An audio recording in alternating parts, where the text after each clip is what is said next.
અમદાવાદમાં સ્કોલિયોસિસ જાગૃતિ માટે વિશેષ સેમિનારનું આયોજન કરાયું, જેમાં ગુજરાતના વધતી રીઢની સમસ્યાઓ પર નિષ્ણાતો દ્વારા ભાર મૂકવામાં આવ્યો. બાળપણમાં માતા પિતા દ્વારા ઘણીવાર સાંભળવા મળ્યું હશે કે સીધા બેસો નહીં તો ખૂંદ નીકળતી આવશે.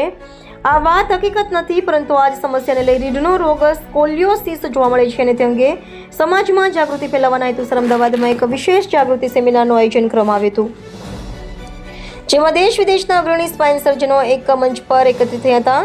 આ સેમિનારનો મુખ્ય ઉદ્દેશ્ય સ્કોલિયોસિસ જેવી રીઢની સમસ્યા અંગે વહેલી ઓળખ, સમયસર સારવાર અને આધુનિક ઉપચાર પદ્ધતિઓ વિશે જનસામાન્ય માતા પિતાને સંભાળ આપનારોને માહિતગાર કરવો હતો. સેમિનારમાં ડોક્ટર અમિત ઝાલા, ડોક્ટર અજય પ્રસાદ શેટ્ટી, ડોક્ટર કે વેણુગોપાલ મેનન, ડોક્ટર શૈશવ ભગવાતારે, ડોક્ટર શર્વિન શેઠ અને ડોક્ટર હૃદય આચાર્ય જેવા અગ્રણી સ્પાઇન સર્જનો હાજર હતા. તબીબી અભ્યાસ અનુસાર ગુજરાતમાં દર 100માં અંદાજે 2 થી 3 બાળકો અને કિશોરોમાં સ્કોલિયોસિસના લક્ષણો જોવા મળે છે, જ્યારે અમદાવાદ, સુરત, વડોદરા અને રાજકોટ જેવા શહેરી વિસ્તારોમાં છેલ્લા એક દાયકામાં સ્કોલિયોસિસ અને અન્ય રીઢની સમસ્યાઓના કેસોમાં 25 થી 30% વધારો નોંધાયો છે. નિષ્ણાતોના જણાવ્યા મુજબ ગુજરાતમાં પણ આશરે 60%થી વધુ સ્કોલિયોસિસના કેસ મોડા તબક્કે ઓળખાય છે, જે ચિંતાજનક બાબત છે, જેને રાજ્ય સરકાર દ્વારા પણ ધ્યાને લઈ સ્કૂલોમાં બાળકોનું ચેકઅપ કરવું જરૂરી છે. મારું નામ શૈશવ ભગત છે.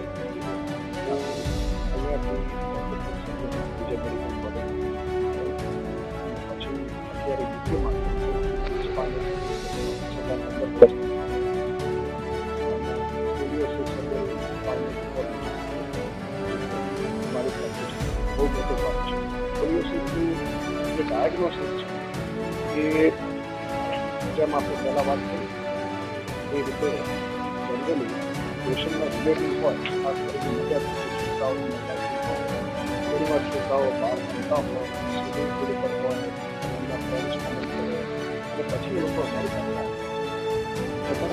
ઘણી વાર જન્મ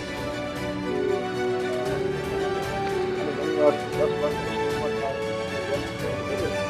પછી અને એ લોકો અમારી પાસે આવે પછી અમે એમને ક્લિનિકલી એક્ઝામિન કરીએ, એક્સરે લઈએ, કોઈક વાર જરૂર પડે તો સીટી સ્કેન કરીએ, MRI સ્કેન કરીએ અને એમાંથી અમને વધારે કે કઈ જાતનો સ્કોલિયોસિસ અને depending on the type of scoliosis, કેવી જાતનો સ્કોલિયોસિસ છે એ પ્રમાણે અમે સારવાર નક્કી કરીએ.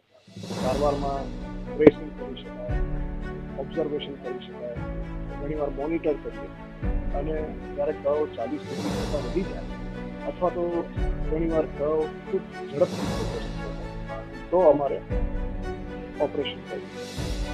ઓપરેશન ખૂબ મોટું હોઈ શકે, ઘણીવાર ઓપરેશન 3 થી 4 કલાકનું પણ હોય, ઘણીવાર 6 થી 8 કલાકનું પણ હોય, ઘણીવાર એનાથી પણ મોટું ઓપરેશન હોય. તમને 2 તબક્કામાં 2 સ્ટેજ એટલે ઓપરેશન અને જુદી જાતના. અને જો આપણે યુકેના સ્ટાન્ડર્ડ પ્રમાણે જોઈએ તો એક ઓપરેશનનો ખર્ચો લગભગ 6 થી 8 લાખ એટલે ઓપરેશનનો ખૂબ ખર્ચાળ એક્સપેન્સિવ છે જો તમે સારા સ્ટાન્ડર્ડથી સારી રીતે. હું ડૉક્ટર અમિત ઝાલા છું. 30 વર્ષથી સ્પાઇનલ સર્જન તરીકે હું અમદાવાદમાં પ્રેક્ટિસ કરું છું.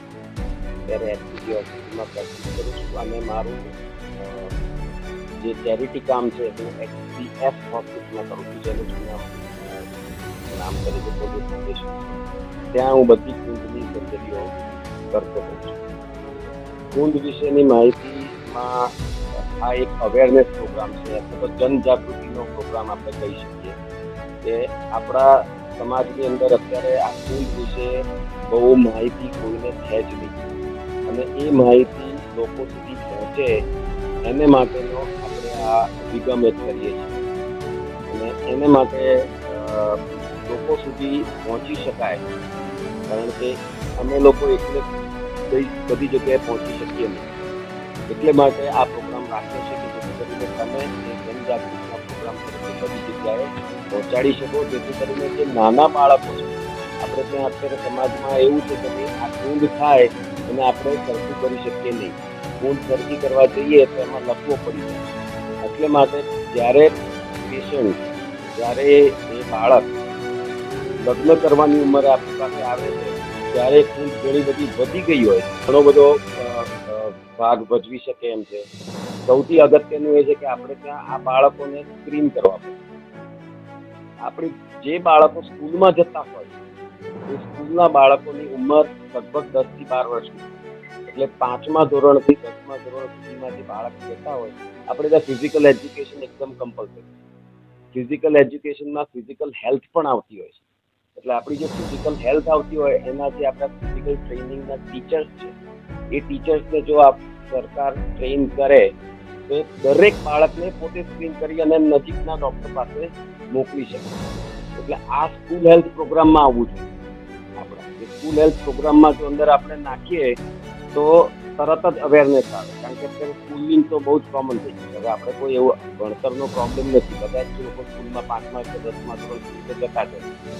એટલે એ 5મા થી 10મા ધોરણના સ્કૂલના છોકરાઓમાં જો આપણે જાય સરકાર અને કમ્પલસરી એનું સ્ક્રીનિંગ, જેમ આંખનું ચેકઅપ થતો હોય છે, કાનનો ચેકઅપ થતો હોય છે, એ રીતે જો મણકાનો ચેકઅપ થાય, એમાં કંઈ બહુ મોટું નથી કરવાનું. ફક્ત એક કપડાને ટીચર જે હોય એ કપડું કાઢી અને પાછળ જોવે અને એનો ફોટો પાડે અને મોકલી આપે. તો આ વસ્તુ બહુ જ સરળ છે, એમાં શોધવામાં કોઈ વધારે કામ જ નથી.